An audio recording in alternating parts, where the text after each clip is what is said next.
heard me saying since 2008, journalism is dead, but what we're seeing play out now is far worse. Sean Hannity was a guy who dropped out of college 3 times, and his great passion in life was to be a radio talk show host. We're going to go to another line. We have open lines at 961-2424 if you want to join this conversation. This is Kathy from Goleta. Welcome aboard, Kathy. You're with Gina Antonio and Sean on The Pursuit of Happiness. Go ahead. He'd grown up on Long Island listening to the great talk show hosts of New York City, the conservative Barry Farber, the rambunctious rabble-rouser Bob Grant.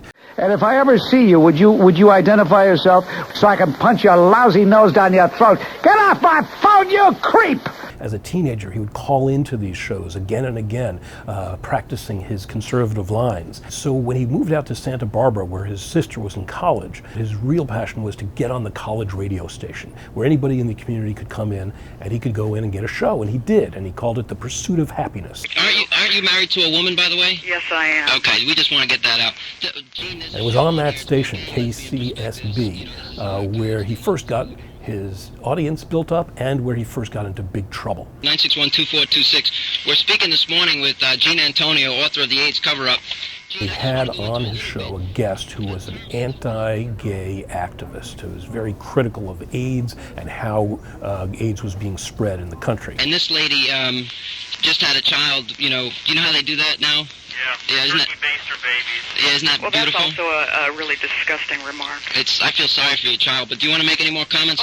He was suspended and sacked, removed from his radio show. At that point, he did something very un-Sean Hannity. He called the ACLU and asked for help, saying that he was being discriminated against because of his viewpoint. Why aren't outspoken liberal commentators coming to the defense of conservatives? Why do they never come to the defense of conservatives? The tough guy that you see on TV and hear on the radio, that Sean Hannity, is the real Sean Hannity. Is Hamas, what part of this can't you get through your thick head? He grew up middle class. He grew up in a Levitt town on Long Island. And so he comes across as kind of a man of the people. In that way, he's kind of reminiscent of the president, who likes to see himself as a champion of the forgotten man and women. And Hannity, how good is Hannity? Sean Hannity, almost uniquely on Fox News, was all in on Donald Trump from very early on. They both have the same kind of appeal. They both love to talk about the little man, the forgotten men and women. And we're going to take care of a lot of people that were mistreated by government for many, many years. A senior White House official told us that they serve each other extremely well, that Sean gets programming and the president gets a platform for his program.